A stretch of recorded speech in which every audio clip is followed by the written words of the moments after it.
Πρίνος, γεννιέται στη Θάσο ένα αιωνίως απειλητικό κλουβί ρήπων διοξιδίου του άνθρακος. Στόχος αυτού του βίντεο είναι η σφαιρική ενημέρωση των κατοίκων της περιοχής για το θέμα της αποθήκευσης ρήπων διοξιδίου του άνθρακος από την εταιρεία Energean στα πηγάδια του Πρίνου της Θάσου. Το βίντεο προσπαθεί να ανιχνεύσει την ερώτηση της επικινδυνότητας μιας τέτοιας επένδυσης για την περιοχή μας. Αποτελεί σοβαρό ζήτημα η διοχέτευση του από διοξείδιο του άνθρακος στον πυθμένα της θάλασσας ή είναι, όπως είπε ένας πολιτικός της περιοχής μας, σαν μια γκαζόζα που θα την θάψουμε και δεν θα μας ξαναενοχλήσει? Θα φέρει πραγματικά η επένδυση νέες και πόσες θέσεις εργασίας ή θα επηρεάσει αρνητικά την εξέλιξη του τουρισμού από τον οποίο ζουν οι περισσότεροι άνθρωποι στο νησί μας? Το βίντεο αποτελείται από δύο μέρη. Στα πρώτα περίπου 8 λεπτά θα ασχοληθούμε με την μεγάλη εικόνα του προβλήματος στον Πρίνο. Μετά θα ακολουθήσει η τοποθέτηση της Greenpeace Γερμανίας για το θέμα δέσμευση και αποθήκευση του διοξιδίου του άνθρακος. Από αυτή τη θέση παίρνω την ευκαιρία να ευχαριστήσω την Greenpeace Γερμανίας για την άδεια που μας έδωσε να μεταγλωτήσουμε στα ελληνικά το κεντρικό βίντεό τους για το θέμα δέσμευση και αποθήκευση του διοξιδίου του άνθρακος. Πάμε λοιπόν στο θέμα μας. Όπως γνωρίζουμε, η εταιρεία Energean σχεδιάζει να κάνει τον Πρίνο την μεγαλύτερη αποθήκη ρήπων διοξιδίου του άνθρακος σε ολόκληρη την νότιο-ανατολική Ευρώπη. Γίνεται λόγος για μια αποθήκευση μέχρι 3 εκατομμυρίων τόνων διοξιδίου του άνθρακος ετησίως. Η τεχνολογία στην οποία βασίζεται αυτή η μέθοδος ονομάζεται CCS. CCS είναι από τα αγγλικά τα αρχικά του Carbon Capture and Storage, δηλαδή δέσμευση και αποθήκευση του διοξιδίου του άνθρακος. Η τεχνολογία CCS είναι διεθνώς αμφισβητήσιμη.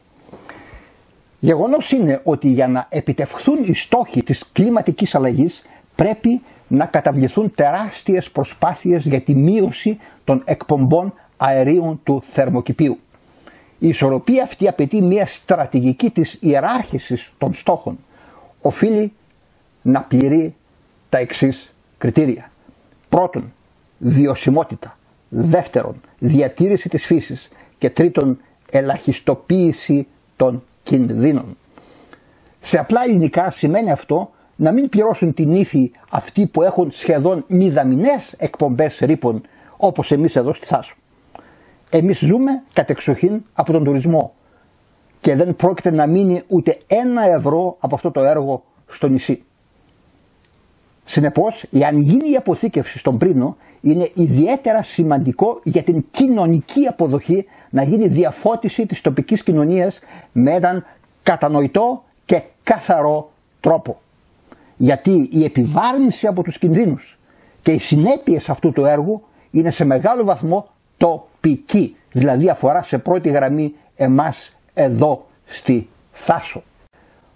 Παρ' όλα αυτά, πολλές επιστημονικές μελέτες φτάνουν στο συμπέρασμα ότι η δέσμευση και η αποθήκευση του διοξιδίου του άνθρακος είναι ένα υψηλού κινδύνου και ακριβό πείραμα. Παρά το κόστος έως και 81,5 δισεκατομμυρίων ευρώ μόνο στη Γερμανία μέχρι το 2045 και ένα παγκόσμιο ποσοστό αποτυχίας των έργων από 88%, το CCS θεωρείται από τους πολιτικούς και τη βιομηχανία ως ο σωτήρας της προστασίας του κλίματος. Όταν όμως συνεχίζουμε να καίμε ορυκτά καύσιμα και να αποθηκεύουμε τους ρήπους, τότε δεν λύνουμε αλλά οξύνουμε τα προβλήματα του θερμοκηπίου. Θα σώσει αυτή η τεχνολογία το κλίμα ή είναι ένα τέχνασμα, μια προσχηματική λύση για την παράταση της χρήσης των ορυκτών καυσίμων? Μήπως ωφελεί μόνο τις εταιρείες εξόρυξης πετρελαίου και φυσικού αερίου? Οφείλουμε να συνειδητοποιήσουμε ότι η αποθήκευση δεν θα είναι ένα έργο διαρκείας 2, 3 ή 10 ετών, αλλά θα έχουμε αυτούς τους ρήπους για εκατοντάδες έως χιλιάδες χρόνια στην αυλή μας, στα πόδια μας.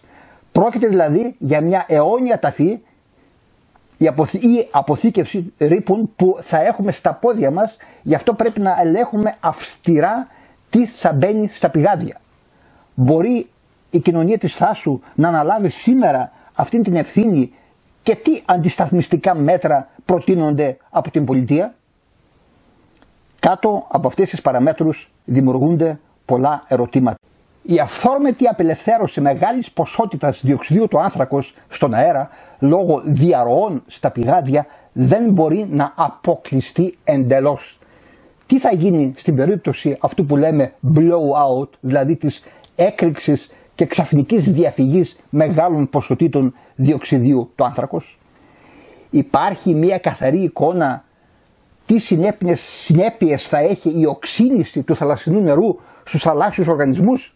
Τι σημαίνει αυτό για την αλληλεία και τον τουρισμό? Για τους ανθρώπους λείπουν ακόμα μελέτες που ορίζουν τις κατευθυντήριες τιμές για συγκεντρώσεις διοξιδίου του άνθρακος σε εξωτερικούς χώρους.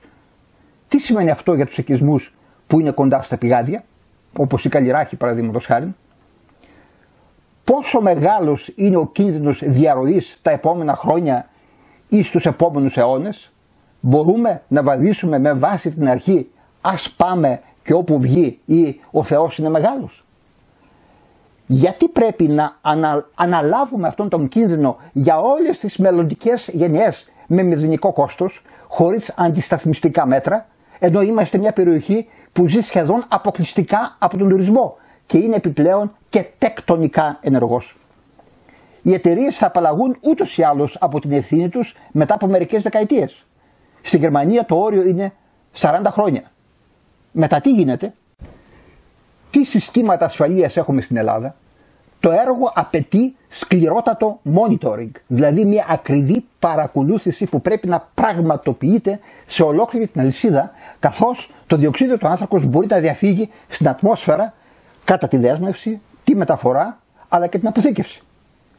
Πιο σημαντική και κοστοβόρος υπόθεση όμως είναι η μεταφροντίδα των δεξαμενών των πηγαδιών, δηλαδή η μακροχρόνια, θα έλεγα, φροντίδα, η αιώνια φροντίδα και ακριβής παρακολούθηση της στεγανότητας των πηγαδιών.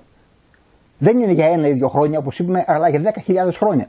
Από τις μελέτες διαβάζουμε ότι μια ακριβής παρακολούθηση σύμφωνα με τις προδιαγραφές δεν είναι εφικτή. Όλες οι μελέτες μας λένε ότι δεν υπάρχει εμπειρία με τις προβλεπόμενες απαιτήσεις για ασφαλή αποθήκευση για μια περίοδο μεγαλύτερη των 1000 ετών. Όλες οι προσομοιώσεις προβλέπουν ότι το διοξείδιο του άνθρακος θα παραμείνει στις γεωλογικές αποθήκες, δηλαδή εδώ στον Πρίνο αν το βάλουμε, μέχρι και 10.000 χρόνια. Δηλαδή παίρνουμε ευθύνη μέχρι και 10.000 χρόνια. Ακόμα και στην παλαιότερη δεξαμενή που υπάρχει στο Σλάιπνα της Νορβηγίας, η μακροπρόθεσμη ασφάλεια δεν έχει αποδειχτεί.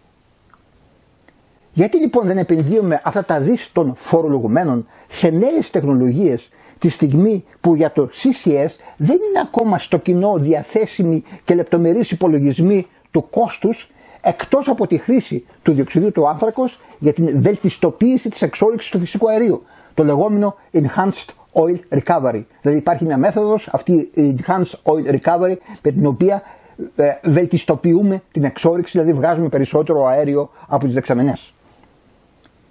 Υπάρχουν λύσεις για το CCS, εναλλακτικές λύσεις. Γιατί σε χώρες σαν τη Γερμανία δεν υπάρχει ακόμα ένα νομικό πλαίσιο για το CCS? Είμαστε έτοιμοι στην Ελλάδα και ιδιαίτερα στη Θάσο να σηκώσουμε το βάρος αυτής της υποθήκης για τα επόμενα μέχρι και 10.000 χρόνια?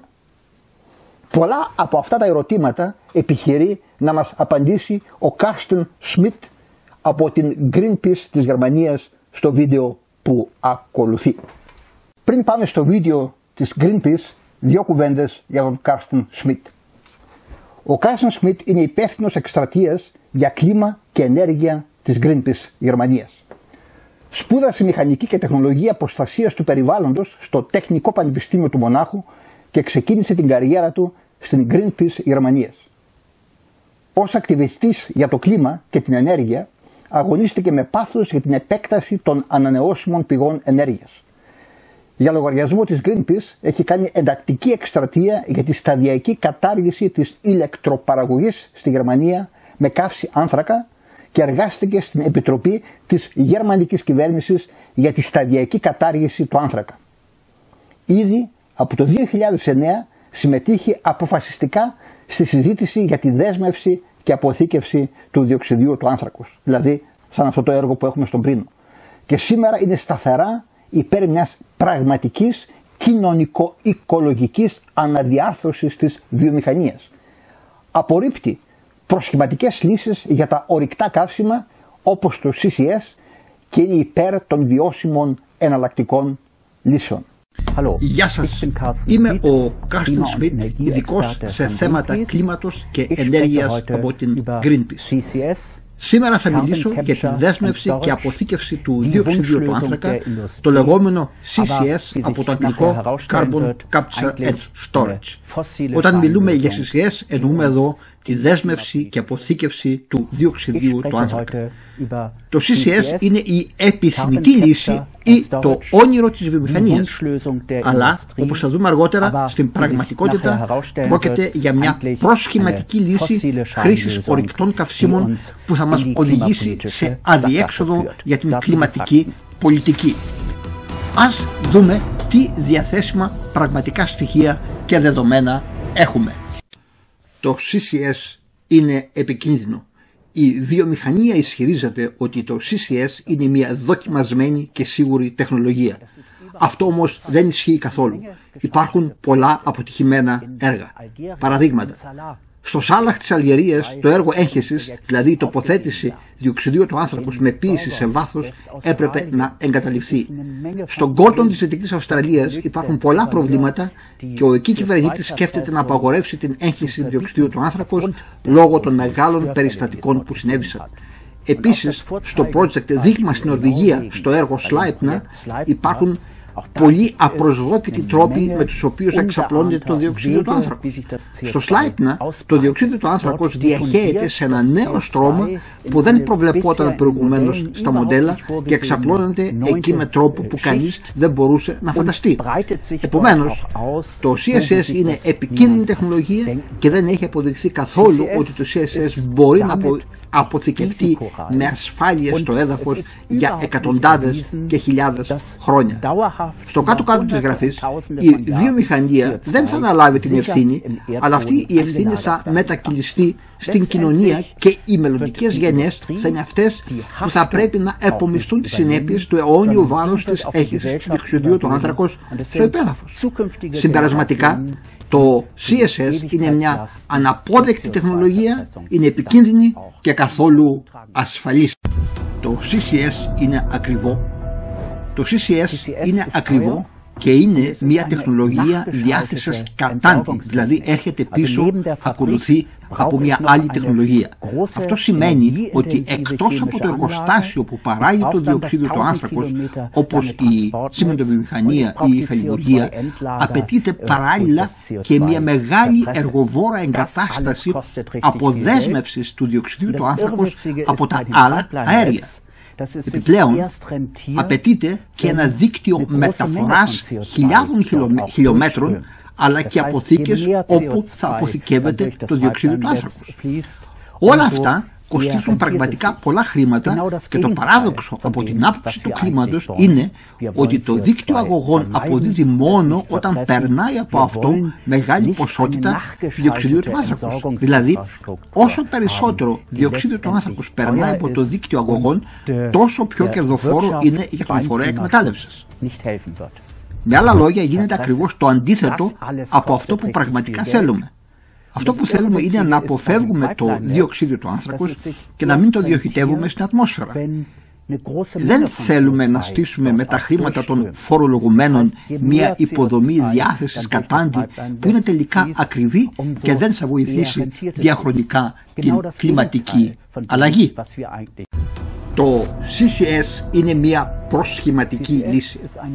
Είναι τελικά μια συνέχεια της χρήσης ορυκτών καυσίμων και της μεταγενέστερης τεχνολογίας δέσμευσης του διοξιδίου του άνθρακος που ακολουθεί. Όλα αυτά πρώτα πρέπει να δημιουργηθούν από την αρχή, δηλαδή εγκαταστάσεις για δέσμευση, μεταφορά και αποθήκευση. Αυτό και μόνο θα κρατήσει στη Γερμανία 10 με 15 χρόνια. Οπότε τα επόμενα χρόνια η τεχνολογία CCS δεν θα συμβάλλει καθόλου στην προστασία του κλίματος. Έχουμε ήδη καλύτερες και φθηνότερες εναλλακτικές λύσεις που μπορούμε να χρησιμοποιήσουμε άμεσα.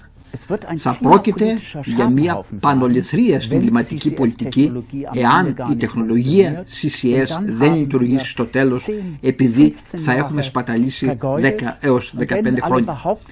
Όσοι ισχυρίζονται ότι πρέπει να χρησιμοποιήσουμε όλες τις τεχνολογίες στην κλιματική κρίση, συμπεριλαμβανομένου και του CCS, πρέπει να τονίσω ότι αυτό δεν είναι απλά αλήθεια. Είναι πολύ καλύτερο να επενδύσουμε τώρα σε μελλοντικές τεχνολογίες και καινοτόμες διαδικασίες. Συνοψίζοντας, αυτό σημαίνει ότι το CCS δεν θα μας βοηθήσει να βγούμε από την κλιματική κρίση. Το CCS είναι μια προσχηματική, ορυκτή λύση και τελικά μια συνέχιση της χρήσης των ορυκτών καυσίμων.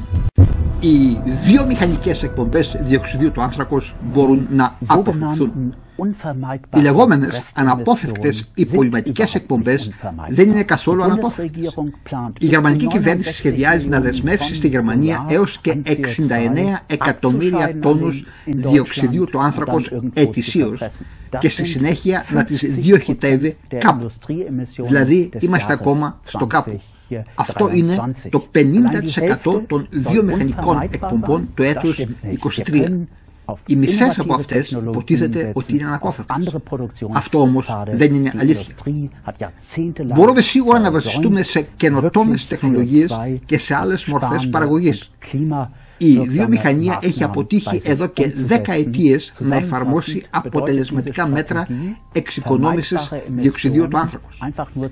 Συνοψίζοντας, αυτή η στρατηγική σημαίνει απλώς να γίνει έγχυση στο έδαφος των λεγόμενων αναπόφευκτων υπολοιματικών εκπομπών. Αυτό όμως είναι ένα τεχνολογικό φρένο το οποίο εμποδίζει καινούργιες καινοτομίες. Αυτό που χρειαζόμαστε είναι ένας θεμελιώδης μετασχηματισμός της βαριάς βιομηχανίας και των πηγών ενέργειά μας, έτσι ώστε να μην παράγεται καθόλου διοξίδιο του άνθρακο στις διαδικασίες παραγωγής. Το CCS επιτρέπει στους παραγωγούς πετρελαίου και φυσικού αερίου να συνεχίσουν όπως πριν. Πρόκειται για την συνέχιση της χρήσης του ορυκτού αερίου. Τελικά, με την επεξεργασία και τη χρήση της τεχνολογίας δέσμευσης διοξιδίου του άνθρακος για την παραγωγή μπλε υδρογόνου, η όλη διαδικασία παραγωγής δεν είναι απαλλαγμένη από διοξίδιο του άνθρακος. Αντιθέτως, δημιουργεί τεράστιες εκπομπές διοξιδίου του άνθρακος και μεθανίου στην αλυσίδα, οι οποίες έχουν επίσης επίδραση στο φαινόμενο του θερμοκηπίου. Αυτό είναι ένα επιχειρηματικό μοντέλο της νορβηγικής κρατικής εταιρείας Equinor, η οποία έχει αποκομίσει πολύ υψηλά κέρδη από αυτό εδώ και 10 ετίες και τώρα θέλει να κερδίσει διπλά με την πώληση του ορυκτού αερίου και την τελική αποθήκευση του διοξιδίου του άνθρακος που παράγεται από αυτήν την διαδικασία. Από την IPCC, την Διακυβερνητική Επιτροπή για την Κλιματική Αλλαγή, εκτιμάται ότι το CCS είναι η τεχνολογία με το χαμηλότερο δυναμικό μείωσης των εκπομπών. Οι λομπιίστες της βιομηχανίας ισχυρίζονται επανειλημμένα ότι η έκθεση της IPCC περιγράφει το CCS ως απαραίτητη τεχνολογία. Αυτό όμως δεν είναι αλήθεια. Υπάρχει ένας μακρύς περιεκτικός πίνακας με όλες τις πιθανές τεχνολογικές επιλογές και το πώς μπορεί να αποφευχθεί το διοξίδιο του άνθρακος. Υπάρχουν άλλες τεχνολογίες που προσφέρουν τη δυνατότητα μείωσης σημαντικά περισσότερο διοξιδίου του άνθρακος και μάλιστα σε ευνοϊκότερη τιμή. Είναι απαραίτητο να βασιστούμε στις πιο καινοτόμες τεχνολογίες από το υπάρχον χαρτοφυλάκιο και όχι στις πιο ακριβές. Μπορούμε να βρούμε επίσης επιλογές που βασίζονται στη φύση και όχι στην τεχνολογία. Τέτοιες επιλογές είναι η αναδάσωση των δασών ή η επανυδάτωση των ελών, την οποία έχουμε παραμελήσει εγκληματικά μέχρι σήμερα. Αυτές είναι τεχνικές και δυνατότητες που πρέπει να αξιοποιήσουμε αντί να καταφεύγουμε στην επικίνδυνη έγχυση από διοξείδιο του άνθρακος στον πυθμένα των θαλασσών. Για το CCS υπάρχουν εναλλακτικές λύσεις. Υπάρχουν καλές εναλλακτικές λύσεις σε όλους τους βιομηχανικούς τομείς. Στη χημική βιομηχανία πρέπει να παράγουμε θερμότητα για τις διάφορες διεργασίες. Αλλά αυτό μπορεί να γίνει και με άλλες μεθόδους, όπως παραδείγματος χάρη με την power to heat μέθοδο. Στη χαλιβουργία μπορούμε σήμερα να παράγουμε χάλιβα χωρίς διοξείδιο του άνθρακος με ηλεκτρικό ρεύμα. Μπορεί επίσης να χρησιμοποιηθεί σε πολλές διεργασίες πράσινου υδρογόνου, το οποίο δεν παράγει διοξείδιο του άνθρακος. Μετά έρχεται ο κρίσιμος κατασκευαστικός τομέας, δηλαδή η τσίμεντο βιομηχανία, όπου πραγματικά παράγονται εκπομπές από τις διεργασίες. Αλλά υπάρχουν άλλα εναλλακτικά συνδετικά υλικά που μπορούν να χρησιμοποιηθούν. Εκτός από αυτά, χρησιμοποιώντας περισσότερο ξύλο, παραδείγματος χάρη, μπορούμε επίσης να επιτύχουμε στην πραγματικότητα μια κλιματικά ουδέτερη αρχιτεκτονική. Παράλληλα, με όλες αυτές τις τεχνικές δυνατότητες υπάρχουν και οι δυνατότητες που ανέφερα με βάση τη φύση, δηλαδή την επανυδάτωση των ελών, την αξιοποίηση των λιβαδιών με θαλάσσιο γρασίδι ή την αναδάσωση. Όλες αυτές είναι επιλογές που βασίζονται στη φύση και μπορούν επίσης να αποθηκεύσουν διοξείδιο του άνθρακος και είναι πολύ καλύτερες από τη δέσμευση και την έγχυση του διοξειδίου του άνθρακος βαθιά στο υπέδαφος.